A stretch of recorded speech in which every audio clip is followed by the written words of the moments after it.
All right. Hello, everyone. I'm Percy. Welcome to Puff Fair. I'm once again back, and this time we are in the finale. We have three things. Three condiments on the agenda.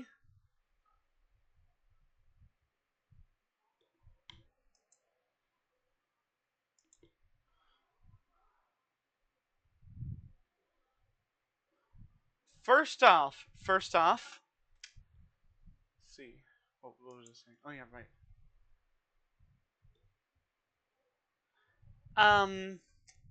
Shit. Okay, hold on. I'm pulling it up. So yesterday I did not on stream because they were boring as shit.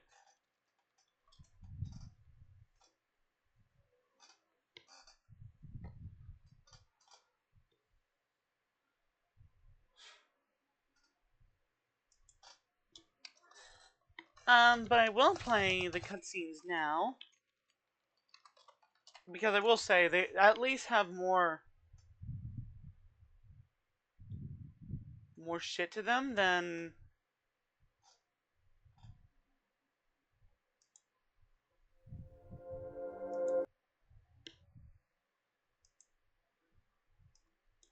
the big earn missions or whatever you want to call them.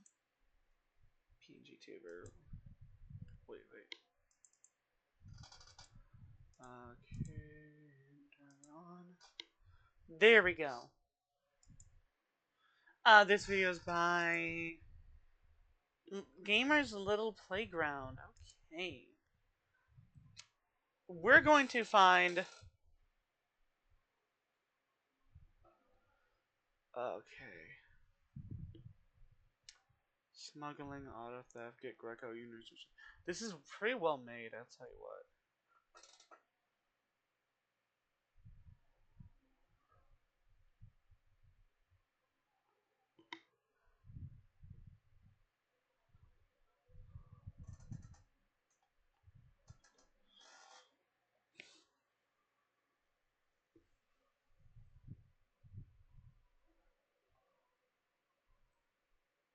These have incorrect name titles, I'm pretty sure.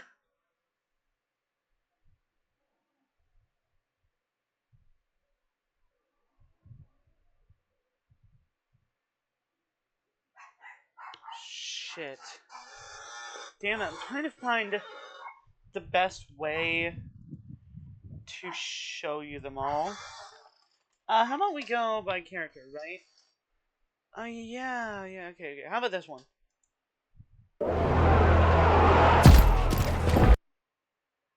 Uh-huh. This guy. Okay, let's see.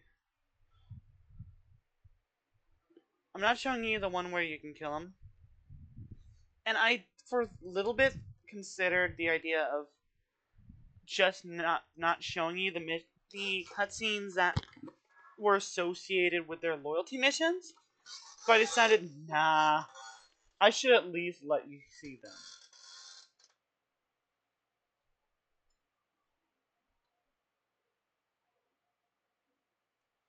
I might just show you their cutscenes if you killed them as well.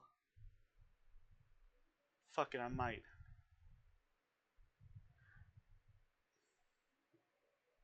Alright, fine, whatever. Here we are. Let's do this shit.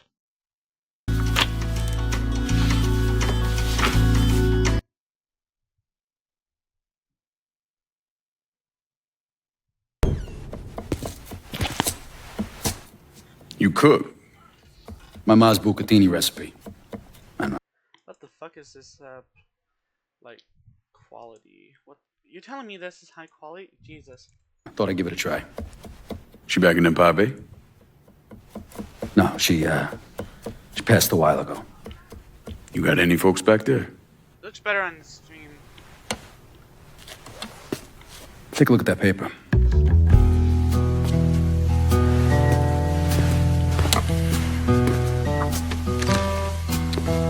Some city councilman's up for re-election. I need a favor. Who is he? You tied up with Marcano? This fuck. Him and his pals killed a friend of mine. Look, he'd see me coming from a mile away. Oh yeah, because I'm so inconspicuous. You know how to get to people. It's taken me 12 years and a lot of money to find this cocksucker. I'd make it worth your while. And I'd consider it a personal favor. I'll think about it. If you're having trouble finding him, look for somebody on the street who might be willing to give him up. When you're done, come back here. Got a lot more names need to be X'd out.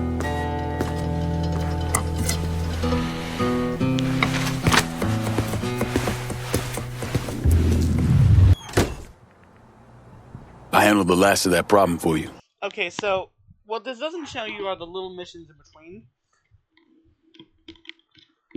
And that is kind of sad, but basically, point being, you kill 5 guys in total. All of them were involved in the death of Joe.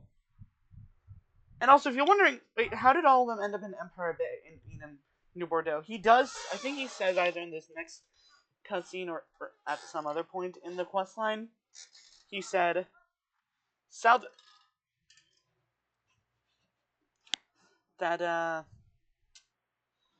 kind of just lets the commission send in whoever the fuck. So they send up. So the commission sends a lot of their guys that they need to get rid of or need to send away to somewhere else for their own protection here. A place where, they will be among equals, and they'll be protected. For a mobster, it's kind of like the pasture, except it's an actual pasture because as long as you're doing good mobster stuff and you're not, being a traitor or fucking something up, which is entirely possible,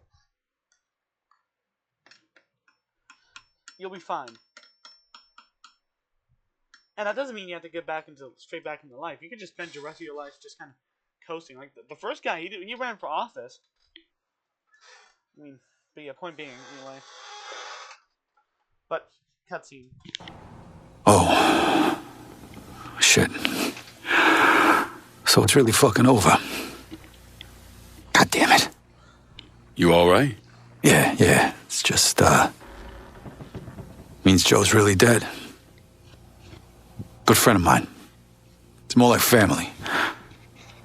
Me and him tried to do something big for this motherfucker named Leo Galante. Big shot with the commission. Anyways, it all went south and we got fucked. That's what you get for following orders, right? It was a couple of years there. I didn't know if Joe was alive or what. When did you know? Maybe 4 or 5 years after I got sent down here. I still had a little pull back home. I kept some feelers out. And when word comes back, one of the guys I saw drive off with Joe's running his mouth. Can't hold his liquor.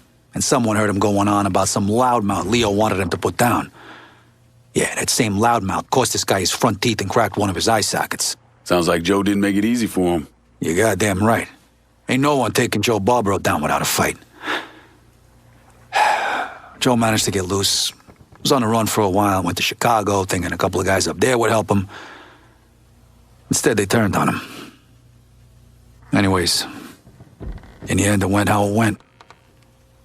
Beat the shit out of him, cut his fucking hands off, smashed his face all to hell. When it was over, they didn't leave much for anybody to find. You sure it was Joe? If it wasn't him, if Joe was still alive, he would have found me by now.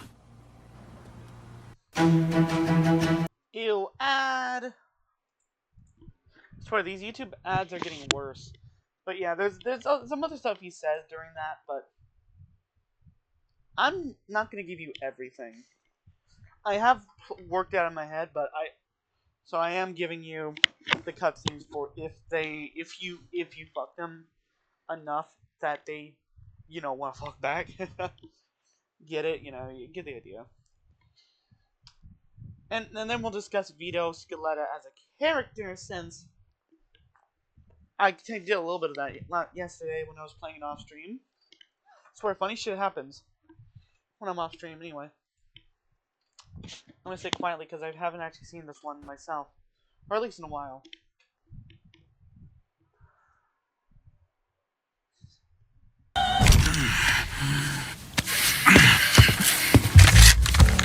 make this harder than it needs to be, Vito.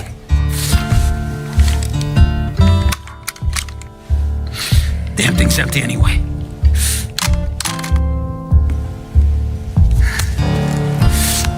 I'd always thought you'd be different from those other cocksuckers. That fat Derek Papalato, Alberto Clemente, Leo Galante, but no. Always somebody waiting to fuck me. Nobody forced you to get greedy. You could have sat back, been content, watched the money roll in. But nah, that wasn't enough for you. Fuck you. I gave up everything for this life, everything.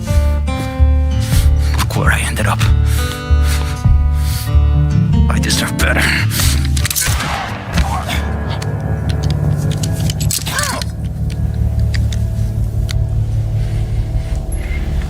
Fuck you!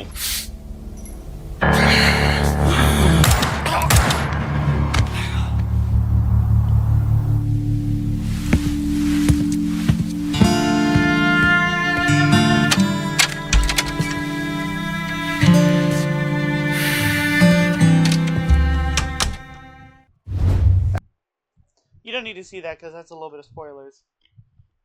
But yeah,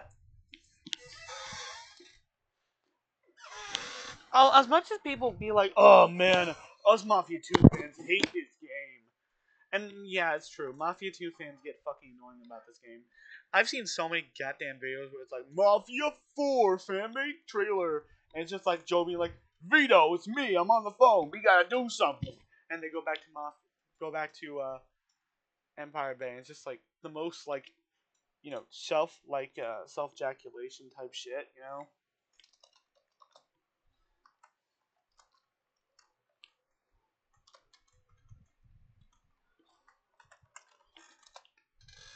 So we're not gonna.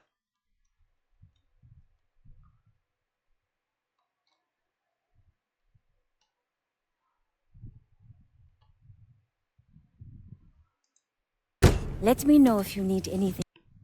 Anyway,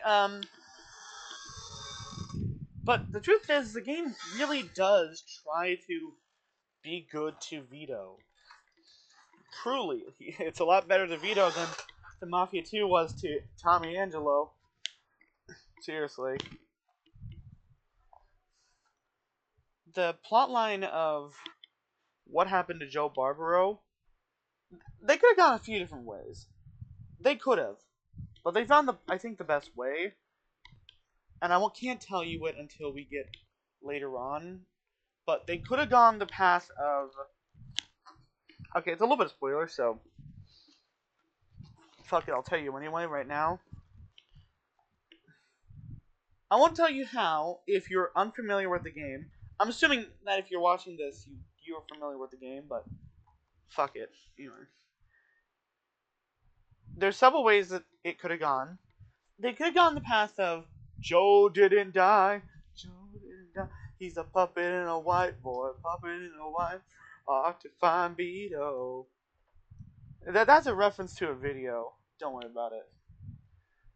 Which, sure, would have been nice, but what would it have actually done? Joe's character was pretty much set in stone. Bringing him back when he served his purpose, like, as far as character-wise, what does that do? Does bringing him back just so he can just shoot the shit with Vito change anything? And does it negatively affect the story of Vito Scaletta? Which, I'm not an expert on Vito Scaletta's character. I will admit that. But I will at least say he is a story of true, as he said, sacrificed everything for his life. Because he did. Everything went tits up. Ever. Seriously. I've described when I've described the different characters, main characters of Mafia, with different titles, such as I described Tommy Angelo as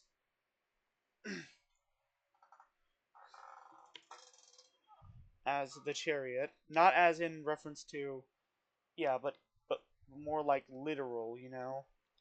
I've described Lincoln Clay as the Rougarou, and I've described Enzo Caruso as the Burned Man. I've described Vito as War, which you might think is funny since Lincoln is just as much of a war veteran as he is. But I think it's more that Vito unintentionally causes war everywhere he goes. He starts shit. Somehow, and unlike Lincoln, who's doing it intentionally, and he's leading it, Vito is the one he's like Archduke Franz Ferdinand. He started World War I on accident. He didn't expect that. Wait, not Archduke Franz Ferdinand. Gavrilo Principe, when he assassinated Archduke Franz Ferdinand. He didn't expect that would start World War One, but it did. And then that led into World War Two. Point being, Vito is a character of both sacrificing a lot of things, but also of constant fuck ups. And not by fault of him being incompetent, but by pure bad luck and not necessarily the smartest decisions. There's this guy named Henry. He vouched for him to be made. He helped him a lot. One day, him and Joe, they saw Henry getting cut to shit by Chinese triads, and they were like, "Oh shit, the Chinese just killed a made man." So they went there, shot a hell out of a lot of them, got to their boss, and only then their boss said, "Bro, that guy was a Fed.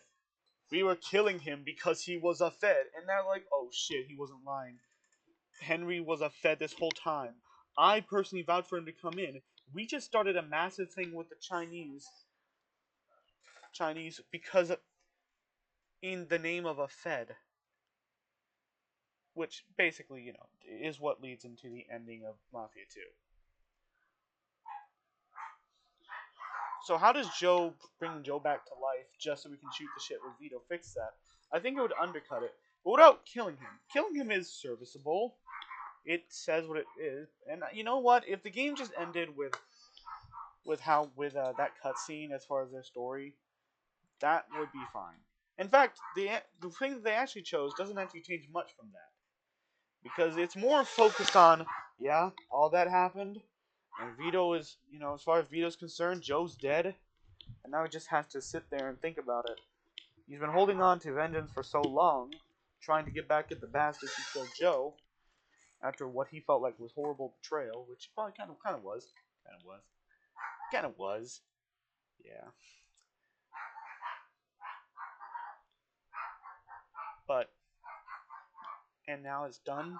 He's empty. There's nothing to really say, which is analogous to what Lincoln's doing. Once he kills Sal Marcano, what's left? What is left for Lincoln Clay once Sal Marcano is dead? Once Sammy and Alice, and Danny, and anyone else has been avenged. When Sal Marcano's dead, the city's theirs. What is there for him to do? But, a little bit of spoiler, the game chooses to basically, and I won't tell you how, Joe lived, and I won't explain how or when, but trust me, it's some heavy shit. And we'll get on to Cassandra just a minute. I just need to quickly grab something. Oh, my eyes!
been locked out of Rocky Road, but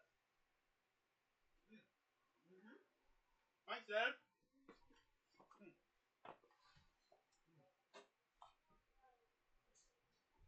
love you.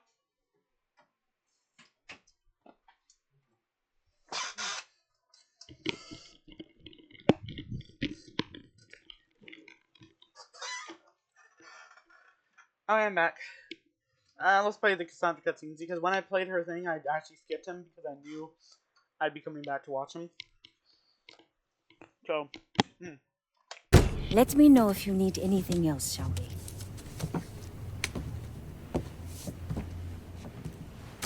Pearlie used to put these under our beds. Thought they keep us safe.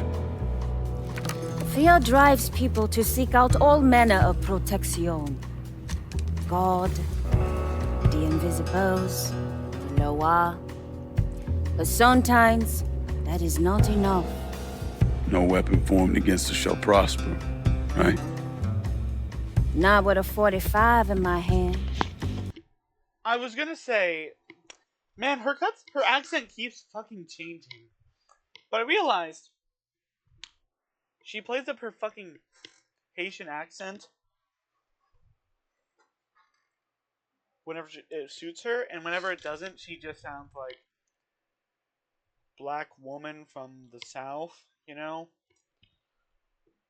It's like that one character from Batman Beyond who Bruce sends Terry McGinnis to go train under her for a bit, and at first she's like a Chinese fish market lady. Then I say Chinese, but she was probably Japanese. She brings Terry McGinnis back to a dojo behind the damn fish market, and she drops the accent. And it's like, hey, your accent changed. What? It sells more fish. Like, yeah, the minute that customer left, she stopped it. So, what I'm thinking, she puts on more of a accent to sell shit. Like, I am the exotic, like, vendor of shit. Of wares and other mystical items that you seek.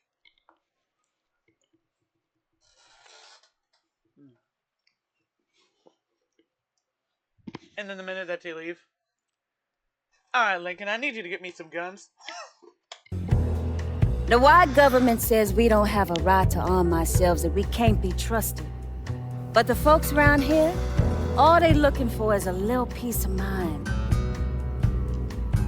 There are stashes of guns hidden in this city. I need you to steal them. You sure this about the Hollow? I don't need you starting a revolution. Fucking everything up. When you out there running around killing all those crackers, what do you think people will see? I'll tell you what they see. A crazy nigga.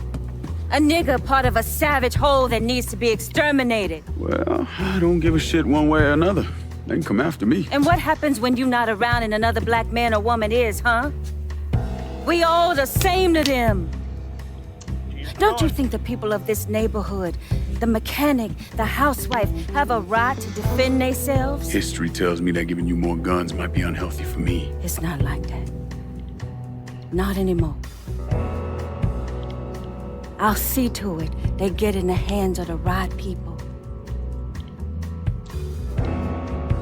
I'll see what I can do. Don't worry. I'll make sure you benefit as well. Don't push me, Cassandra.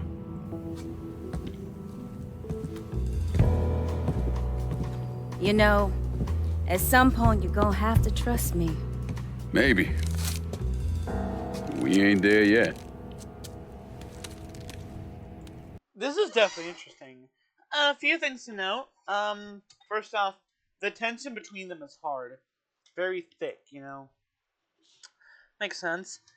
They were actively opposed to each other, whereas Lincoln wasn't against, worked with Burke and Scaletta prior to the robberies. So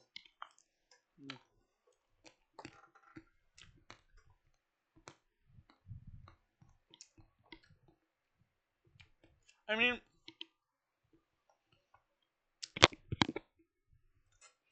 to really to really show the difference.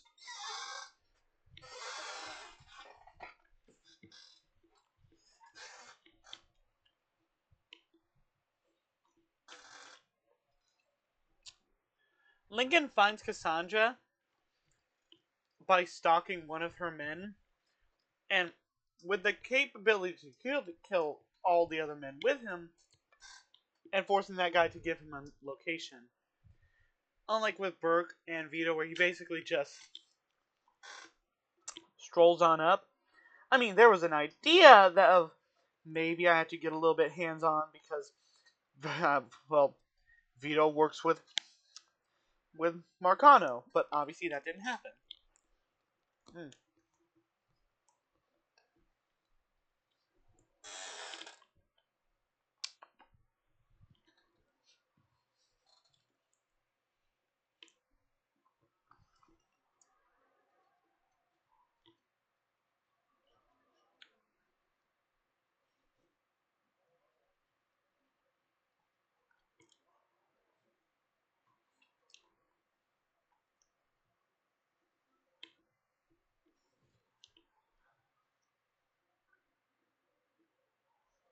Anyway. There's also the fact that, yeah, Cassandra's right. And we see it several times where people think, hey, there's a black uprising happening because there's white people getting murdered by a black man. You know? In fact, one of Remy Duval's radio broadcasts featured him interviewing Hollis Dupree, the man who shot the two black men who came up to his door asking for auto help. For help with their car.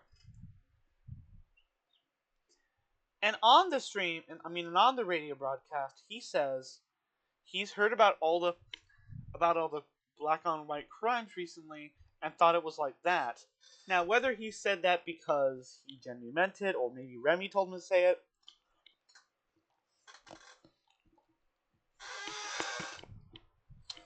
or otherwise, but it still shows something, you know? Two black men, shot dead because of a fear and apprehension towards them that has been intensified due to Lincoln's, yeah.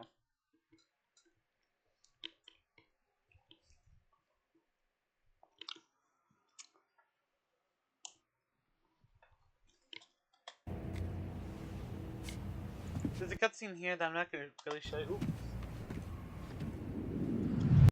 Where they talk to you after doing like 3 of them. And basically he's like, why did you talk to me as if I woke up one day black? And he tells 2 stories of, discrimination happening to him. And like it's a whole conversation they had. About how that, there's like this huge disconnect where she keeps talking to him as if he doesn't know what it means to be black.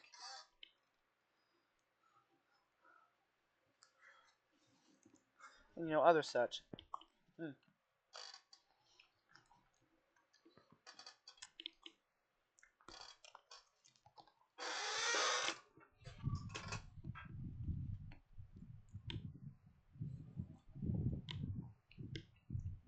Anyway, cutscene time. Well, since we're all friendly now, been thinking about the story you told me. The one about, How Doucette kidnapped and murdered your sister? Is that right? Lived around here most of my life, and one thing I know is if something like that was happening, everyone in the Hollow would be talking about it, warning each other. Are you calling me a liar? Nah. You might not be telling me the truth, but that don't mean you lying. Just saying, we should be on the level with each other from now on. It wasn't my sister that was killed. It was my daughter, Caroline. Dixie Mafia was running a still in the creek nearby grandmother's place. She was a religious woman, didn't believe in drinking, so she tore it apart. And they came looking for blood. There were 5 or 6 of them. Surrounded the house, and I tried to get Caroline behind the dresser, but I didn't have time. They shot my grandmother out on the porch. I took one to the stomach and was left to die. If I had a gun, my daughter would still be alive. I guarantee you that. Shit. Listen, Cassandra, Ain't anybody else protecting us, so we gotta protect ourselves. It's as simple as that.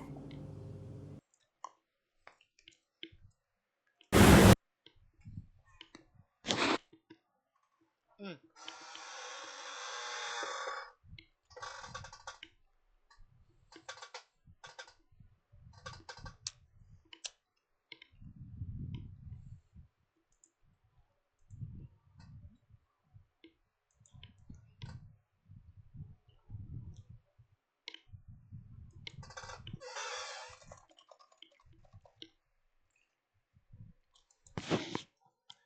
But, yeah, we basically understand the deal now. We get Cassandra's origins, you know?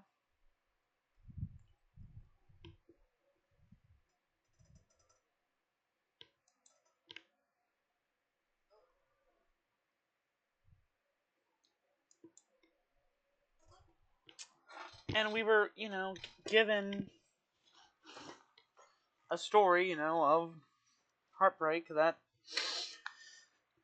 reflects on our own, Barely surviving after being shot dead. Hmm.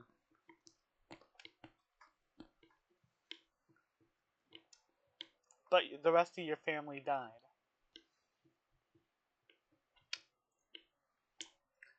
Decide to then spend their time, going, instead of being a simple person living a simple life. And I don't mean that in disrespectful, I mean like just normal person. Now she chooses to be the head of the Haitian gang, specifically to oppose what the Dixie Mafia did.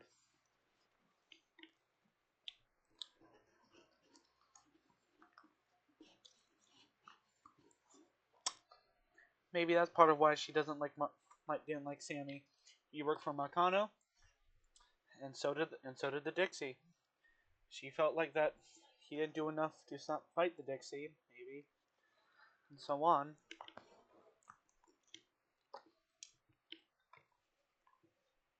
So here we are. Anyway, but yeah, you come to stop Cassandra the same way it happened before. Finish him!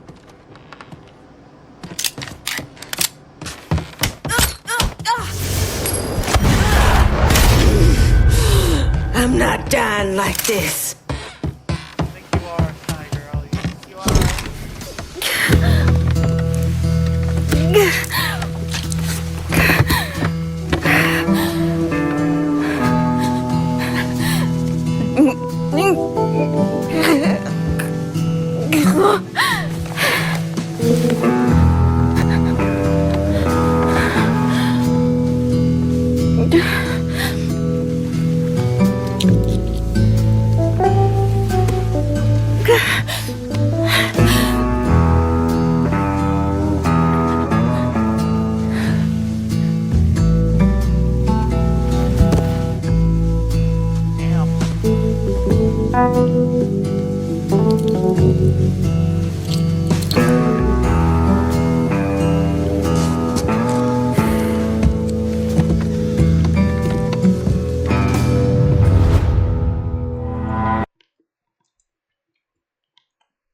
This is what makes the betrayal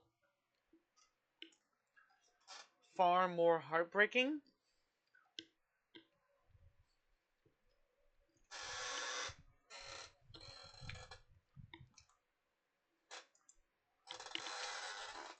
Cassandra didn't do any of it out of a feeling of greed. She did it as a sense of trying to protect the ones she lost. Lincoln would have done the same. There's similarities.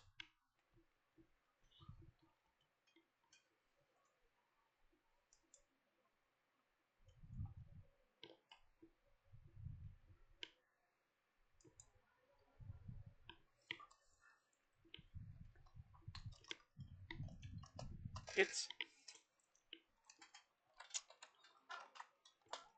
they they do so much alike that I said that I wasn't interested in her character before because I felt like she had all her ducks in a row.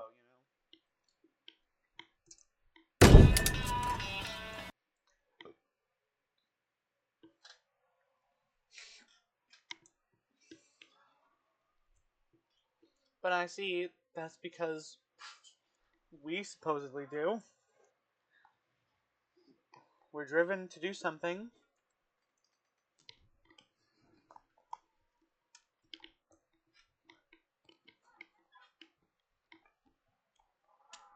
Can't sit back and sulk.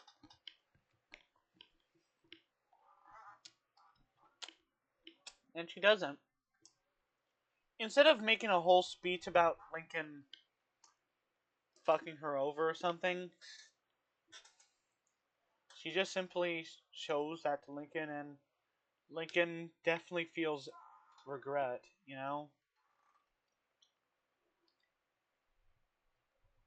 Another sister falls.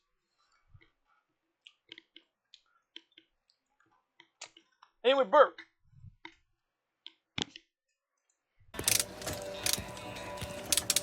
Where'd she come from? Me arse. I shit her out this morning, wheels and all. Have you ever heard the saying you catch more flies with honey than vinegar?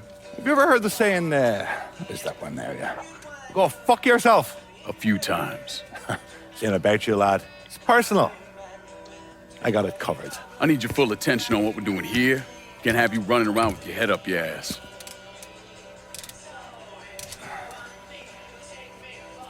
A couple of lads come to me looking for wheels. You from around here? Belfast. Belfast. They heavyweights. Oh, monumental. Looking for serial numbers. Parts to throw in. Keep the Belfast law guessing when things go boom! They asking or telling? Yeah, Ray, don't ask. Nikki could have done this in an hour. Fucking talk to her, man. Sort your shit out. You got kids? Wayne's on rent someplace. None that I know of. And you've not got a goddamn clue the many ways a child can disappoint you. I'm pretty sure the feeling's mutual. Christ. Well, what do you need, Bert? For starters, more of these cars. If you can put your hands on them and deliver them back here, that'll be a lot of help to me. I'll keep my eyes open. I can do that, lassie. You do that. Fucking dick.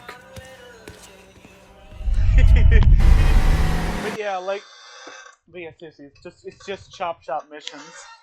Anyway, but yeah, you can definitely tell that Lincoln trusted Vito the most because we already felt about Cassandra, but Bert, he doesn't believe Bert could tell the difference between his own face and his ass in the morning. Especially after a hard night, after a good night's drink.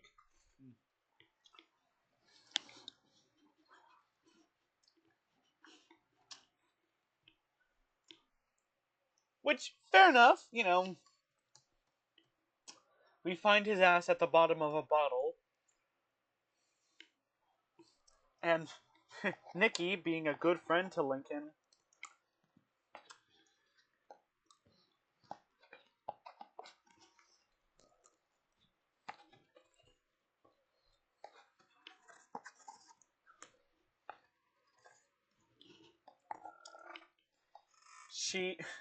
she's obviously told him a lot about how she feels about him, which, again, not wrong. So Lincoln comes in here, obviously kind of knowing that Burke, who swings wildly from being depressed drunk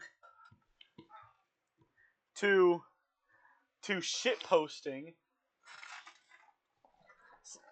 and just thinking that he has not taken this shit seriously. Thomas Burke is not expecting to survive this, and is not expecting to win this, so he's kind of just taking a joke, he probably thinks. Which is, exactly how he feels about it. Exactly why they interacted like this, Something notable, though, is that when Lincoln says, why not bring it to Nikki, he says, oh, there's a lot of ways that the child could fuck things up, could disappoint you. But that's bullshit. You don't even need to know what happens in the damn quest line to know he's bullshitting. Because especially if you've spoken to him as in, because you can speak to him in the same way that I've spoken to many of the racket bosses, which I could show you that. I could, fuck. And he definitely says, and the impression he gives about Nikki is that she can be a pain in the ass, and that she can have very high opinions of herself, but she definitely knows what she's doing.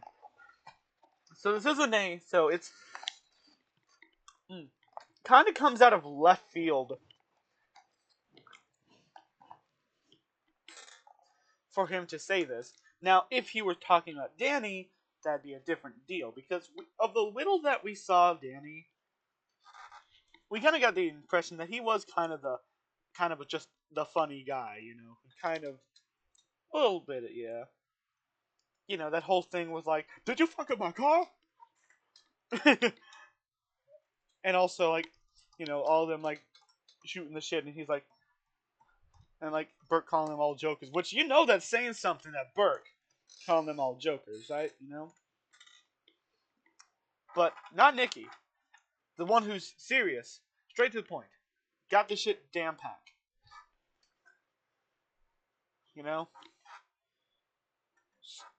But we can definitely see this as maybe he doesn't want to possibly put Nikki into touch with the IRA out of some sort of sense of fatherly protection.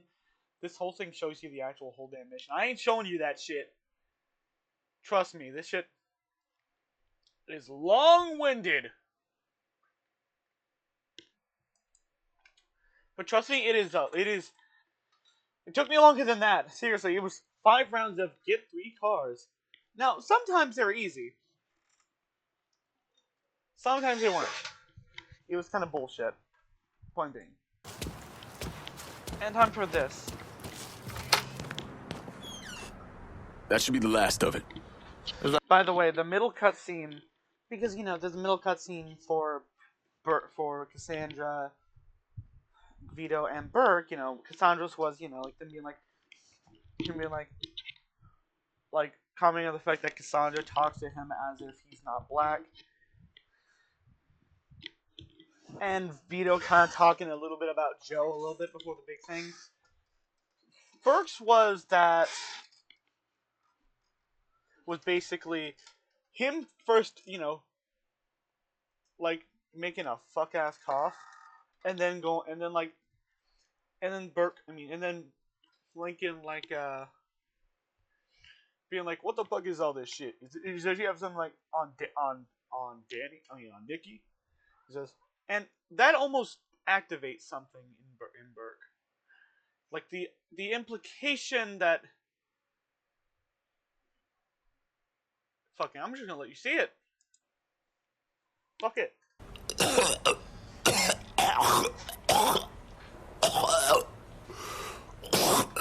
Christ. Ain't you just the goddamn prince of perfect fucking timing? You okay? What could possibly make you think I'm not? You got them cars I asked for? Yeah, I got them. Good. Because now I need boats. The fuck does the IRA want with boats? The IRA comes knocking at your door, you don't ask questions, you just do it. Otherwise, you'll wind up with your pecker jammed down your own throat, which from what I hear, ain't as much fun as it sounds. Besides, It ain't like you're not getting a healthy piece of the action. This shit ain't adding up. And it makes me nervous. I don't like being nervous. We're partners, lassie. But you don't run everything in me fucking life. I got concerns that stretch outside of what we're doing. You talking about Nikki? Is this IRA shit about to blow back on her? No, that'll not happen. Just so we're clear, if Nikki gets caught in the crossfire of your shitty life choices, puking in the fucking sink will be like your sweet 16 compared to what I'll do to you. Oh, lad, your sweet words are getting me all hard now. But you have my word. No harm will come to Nikki on account of any of this. So it's both now. Aye. You can definitely see it, understand it. Like I said, there's a sense of like, no danger would be brought to Nikki, which among everything he says, that's a strong moment of genuine seriousness. Every other emotion we get out of Burke is either sadness over the death of his son, which definitely hurts him, and we'll get to that later.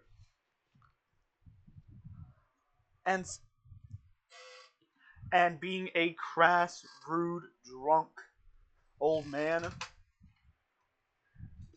But a genuine moment of seriousness, that hits differently. And it should. Because this is his daughter, his last child.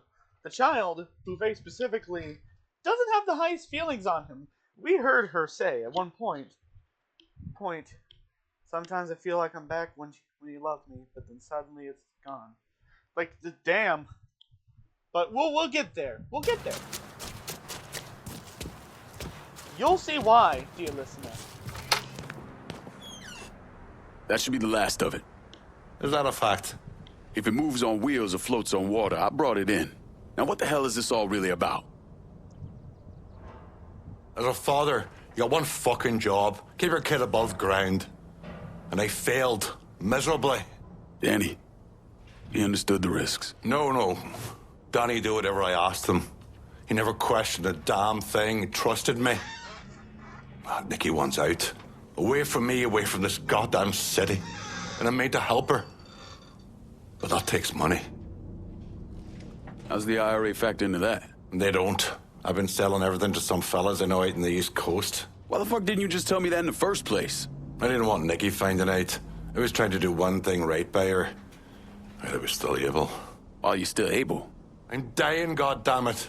Is that bloody clear enough for you? Burke? I don't know. It's one thing to be struck down by a bullet. Another thing altogether to slowly be eaten up from the inside out. I've got liver cancer. Doctors say another 6 months, 8 if I'm lucky. And I ain't ever had much luck. Jesus. Stays between us, you hear? Not a word about this to Nikki. She deserves to know. What you asking me to do? I'm asking you to let her keep believing her old daddy ain't a good man. He never has been, and he never will be. There's no lie in that. And once they've gone to God, all the money will go to her. Damn. There's so much depth to Burke as a character that I can't even really give you a full rundown of it. Like, Jesus. But let me say one thing. I've made comparisons to Lincoln. I've compared Lincoln, once you killed Marcano, you'll be empty. What's left is all that's left is to cry after he's dead and after they're all avenged, Lincoln. And ignore this. I think I'm just gonna close out that so you don't have to look at that. Yeah? And then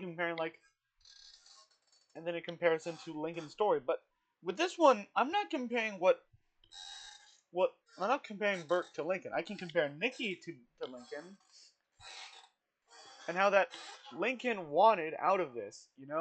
He came back home with the intention that he would basically be like, hey, I'm moving on. I'm, getting a job over in California, he said? Yeah.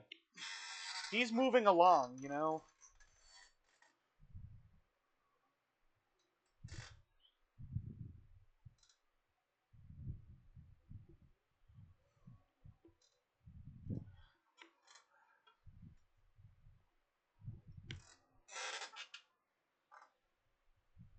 But Burke, I actually find myself ironically comparing Burke to Marcano.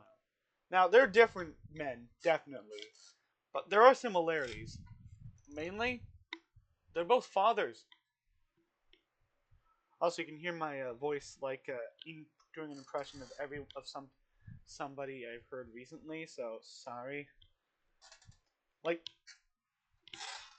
Sal Marcano is building this whole fuck ass casino explicitly so he can get his son out of the life, which we kind of already understand because Sal Marcano killed his own father so he could then start a civil war against Carrillo, which he did successfully. And then, he tried to keep Tommy out of the business, his littlest brother, but that failed. Tommy ended up joining up, and Lucho, his probably his second youngest brother, died, and now he's got a son. What does that all say to him? He wants to keep him out of this, so that he doesn't have to make the choice of killing his own father for to keep going, or he doesn't want to bury his son. Burke's already had to do that, and now he's dying. All I'm going to say is that Sal Marcano, by the end of this game, he won't get the chance to bury his son. But he will get the chance to bury the rest of his family, though.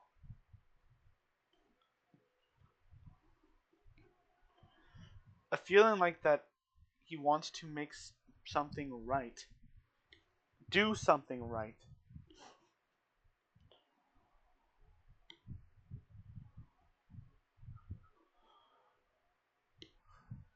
This is what I mean. Sal Marcano is just as much of a main character of the game as Lincoln Clay. Hey, that's what being the main antagonist it does, Damn good antagonist, seriously though. But we'll get onto that when we get onto Marcano. Point being, that's a lot of character depth that a lot of people pass over because it's not Mafia 2. Well, fuck Mafia 2. I don't care about Mafia 2. When I stream Mafia 2, it better make me weep tears of joy and sadness and everything in between. It better make me weep from my dick if it matters that.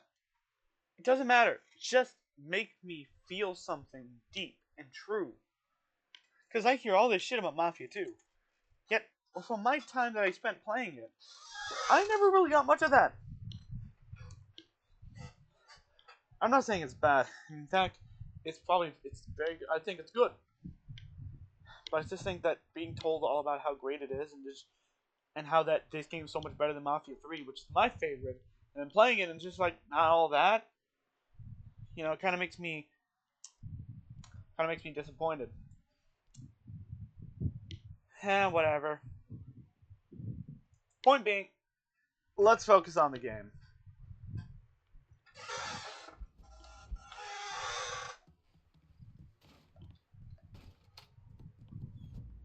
Okay, so are we gonna go play?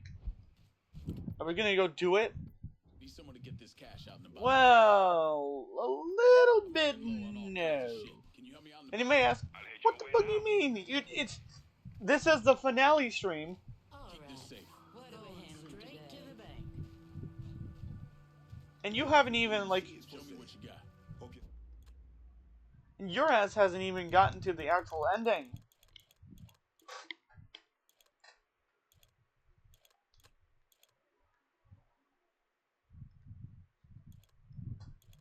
Like, think you could at least, get a move on? Well, I want to do a little bit of something I have an idea of.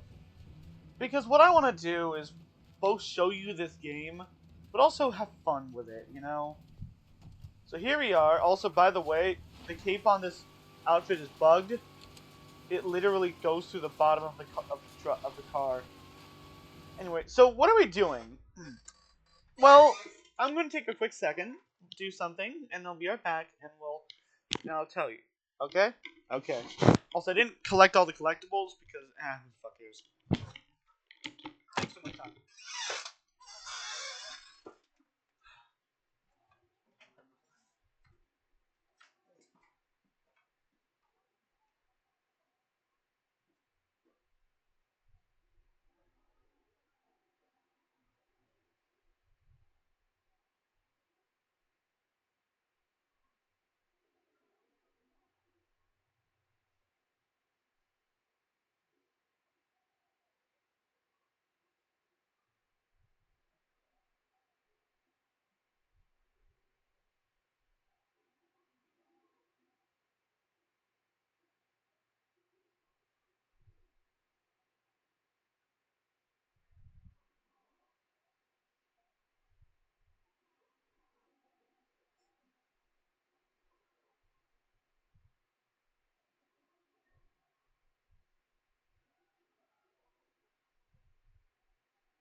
Watch.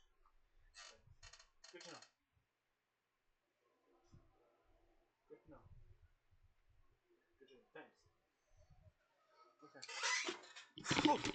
Okay.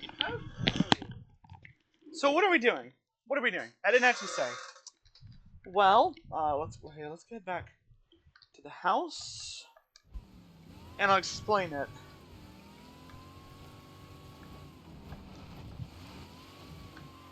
Wait, hold on. I just realized something about the audio. No.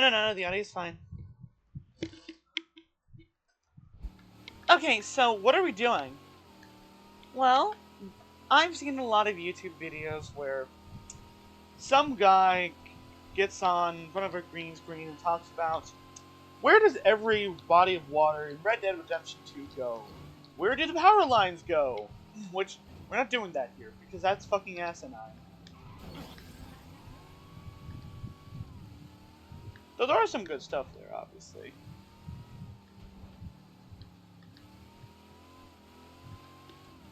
No. What I'm doing is something more broad and more opinionated and more just for fun than going in and doing something like that. What I'm doing is simply asking myself, if you were a mobster,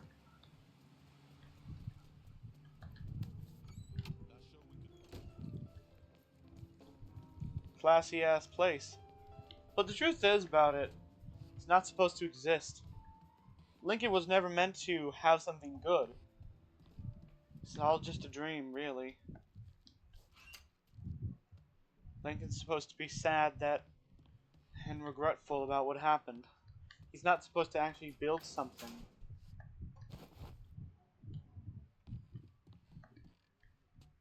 The game itself didn't even make a new cutscene that takes into account what if you have the Sign of the Times DLC and you've completed it, you know.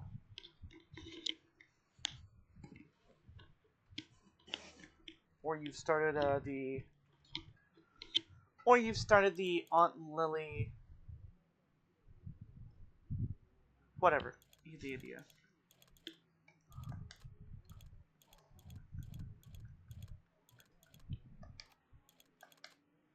Questline. Because, in truth, this doesn't matter. All of this is nice, but it's not supposed to happen. Because in truth, Sammy Ellis died, and so did Danny. Sammy Ellis, Danny, they all died here, and so did a little bit of you. But anyway, that's pretty dour. Let's ask ourselves, if we were a mob boss, if we were just a random mafioso, like just completely normal guy, where would be the best place to do business? Let's begin with the Delway Hollow. So, I didn't say you had to be a specific race,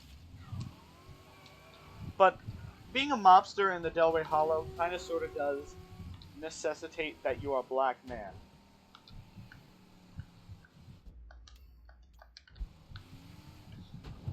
So, you could kind of, be like, oh, I can't do business here. Which, that's fine. There's other places for you. This isn't a place for you. This is a place for people not like you. Also, we're in the Barclay. Shit. Damn it! That's another downside of Delray Hollow. It's so small that you can easily just drive into the Bayou and Barkland Mills. Okay. Anyways, what actually is here as far as business? We're mainly going based on what kind of businesses you got, and also what's it like to actually live here. So what's it like to live here? Well, if you were a black man, this is home. Granted, there's other districts that have black people in it, but this is the black district. There's a sense of community building, and you know what? Things are probably great under Sammy. And under Cassandra, they're probably also just as fine. Both are people who care deeply about the black community and will defend it, you know?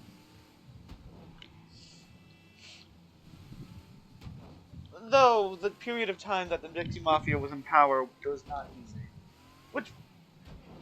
But we'll get on to them later. We're also talking about political turmoil. Like, let's say that you're, a mobster in the 6 months plus the time of the game.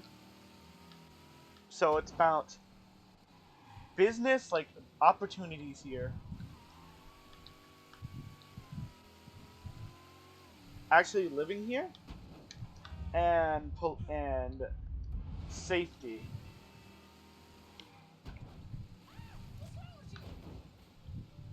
And full honesty, you might be at a bit of a loss here.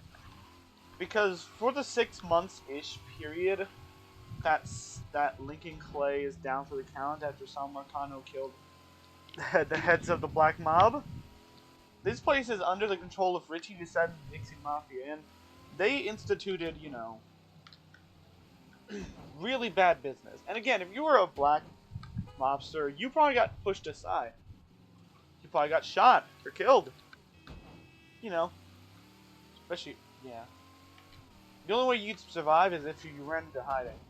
And from there, the only way that you survive then and actually get employed is if you work with with the Haitians, who who thankfully Lincoln's fine with them. So you can kind of say yeah. So it's definitely hard. It's a time of it struggles. It's a struggle, but that's kind of defines this district period. Half the district is underwater, and the city has done nothing to rebuild it. And I do mean it. Half the district. Now, granted, a lot of this area was probably not housing. Okay, so there was a lot of housing. But there, yeah. Which makes this already small district even smaller. Smaller than River Row, which is saying something. This place is rough to live in. And the housing of the places that are above land, well, aside from the fact that you are still in threat of getting washed away by any oncoming storms.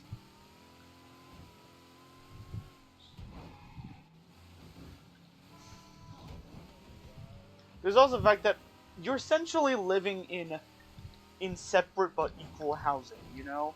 The housing here is basically one generation behind the other housing, you know? When the rest of the city is done using wood houses, this place finally gets wood houses. When the city is done using brick houses, this place finally gets brick houses, you know? It gets the everything else. This place is by design the ghetto. And listen, the houses look nice. These are nice, cute houses. Trust me, but they're also intentionally, left behind. Their age is an intentional factor. But hey, gotta enjoy a bit of that rustic charm, you know? A lot better than gentrified, I'll tell you what. Yeah. Very nice. But yeah. So yeah, as far as business though, getting back to that, it's not very lucrative. It's just low-key stuff, but you have better things to do. So, mediocre business opportunities, the best you got is weed, I guess. So, mediocre business opportunities, which, by the way, weed is something you can do in, another district. Mediocre business opportunities, housing that is below average by design, and a high likelihood that you're dead before we even had this conversation. Definitely ranks low. How's the thing? Okay. River Row. Okay, let's try to go faster now that we know what ranking by. What is it like to live in River Row? No, what's the business like in River Row? Now, after you have two choices. Either A, you go into the contraband racket, which is lucrative enough. Hell, you can probably get they probably got some employee discounts. You can probably get yourself a nice TV, a pack of cigars, maybe some rum. Who knows? Or you can get in on union extortion, which, if you can rope yourself in as a union boss, you can probably make a fat buck at the expense of of being a class traitor. But hey, whatever. This is the Mafia. The Mafia are not known for being pro union or pro labor. Now, housing. So yeah, pretty decent, yeah. Now, as far as housing, half the cities in shanties. This is worse than What's Its Nuts because this is worse than the Hollow. Seriously, these are literally shanty towns.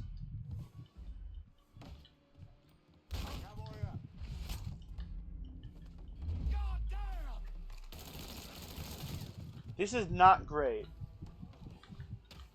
I can see through some of these houses' floorboards. Seriously. This is like negative housing score. Oh, and by the way, this part of this district is also sunken, I think. I don't know. This district, as far as housing, is not great. But I also forgot to mention amenities. The Hollow had good amenities. Decent, you know? Like, it wasn't like it was lacking, but this place, I mean, it also has some too, but I think, I get the sense that it's second tier. Like, sure, there's a gas station, but this really does feel like the shitty housing and district for the lowest income workers. When you work at River Row, you're not just a blue collar worker, which often are abused. You're the bottom tier of it. You know, you are like an Amazon, you know, warehouse fulfillment center worker. This place is rough. Sure, and granted, there are stuff, but I still get the feeling. Anyway, also health-wise, living near industry is not necessarily said to be the best for you. But hey, on the bright side, this place has a decent access to fishing. So if you like crawdads, crabs, and so on, this might be for you. Now, as far as politically, working in DeVito was great, but then fucking Greco came in and ruined everything. Greco came in and blamed other people for it. So if you were unlucky to get blamed for the lower quality of the business going on, you're fucked. Because Sal for some reason believed in the kid. One of the worst mistakes that Sal could have made, and that's saying something. It's because Sal let Georgie kill you, and Georgie only shot you once in the head. And of course, the whole shit with the casino. But yeah, Greco made the whole business worse. But hey, Vito came back. Oh, by the way, if you were close with Vito and you weren't ready to betray him, you already would have been dead. No ifs, ands, or buts.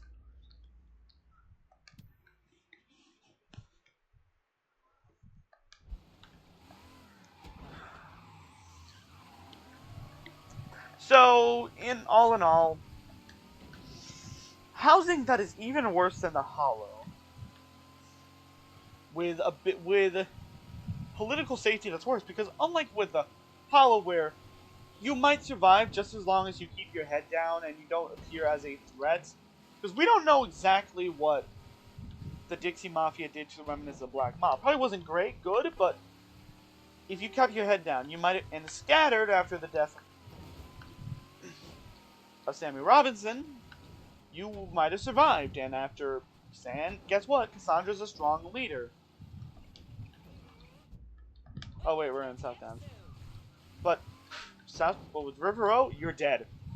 Sorry, he killed you. Unless you're willing to trade Vito, well, guess what? You're gonna have to basically regain that trust with Vito, because now Vito's gonna see you as a traitor.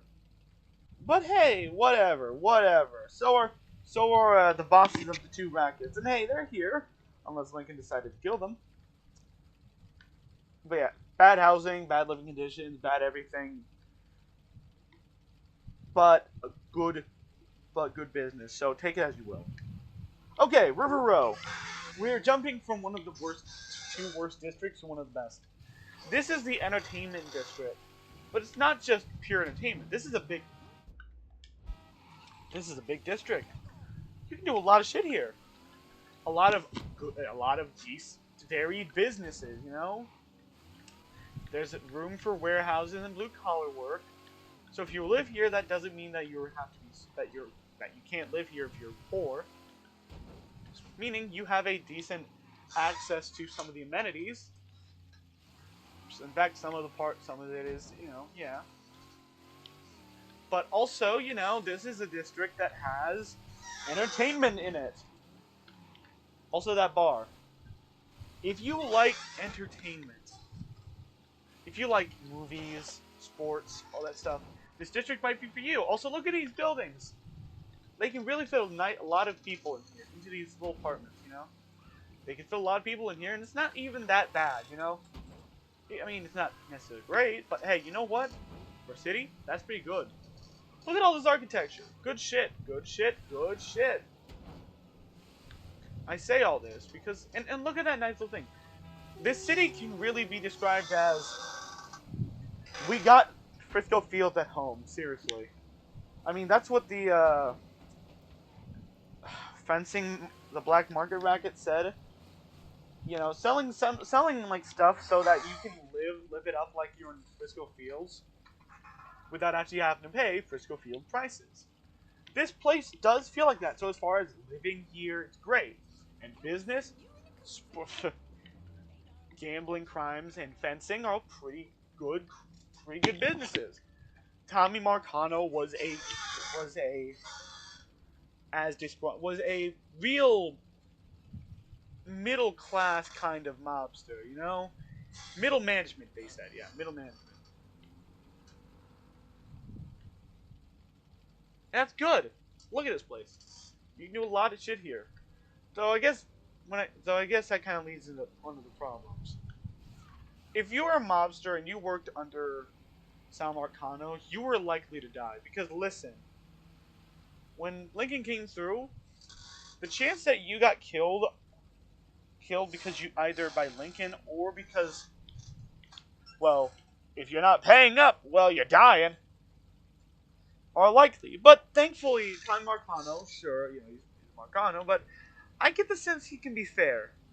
Maybe not his underbosses though, because you know we did literally see one of his underbosses, you know, like kill a guy. So don't take it as if you're going to live. Yeah, but yeah, great housing environment, great business. The only thing holding back is the fact that you know you worked under Sal Marcano, but even then, it's still livable, survivable. You know, and basically every district went through some bullshit. Almost every district that made it to where that you're likely to die. You know,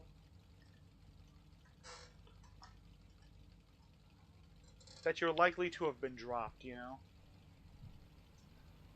so this is pretty standard affair. Great housing, great business, standard, aka dangerous, work environments. But hey, you're a mobster.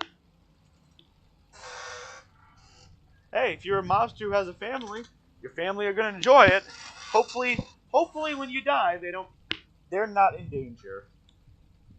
Better than other districts. Speaking of, let's head on up. Let's head on up to Tikfa. Sure. So, what does Tikfa have to offer? Well, as far as politically and business, the the business side is very low key, but also very good. You know, auto theft is good. You know, very good. Just make sure that if you're the driver, not to fuck up the car, or else you might break your leg and never drive again. If you fuck it up real bad, they might just break you. Period, and you're dead. You know. And also, you know, smuggling. Imagine doing what you're already doing in, you know, in the other district in River Row, but just bigger because this is fucking Tikfa, which does lead into kind of the housing environment. This is very blue collar. It's granted it's better than River Row. There's not a shanty town, but it's look at all this.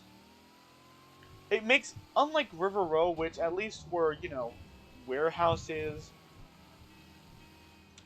with Tikfa, literally everything. Basically everything is, you know, has to do with it, you know? Like, I'm struggling here to drive around and find something that doesn't have to do with that, you know? I imagine all this whole part is just the business, you know, shipping. Once I head over there, maybe I'll find some other stuff. Well,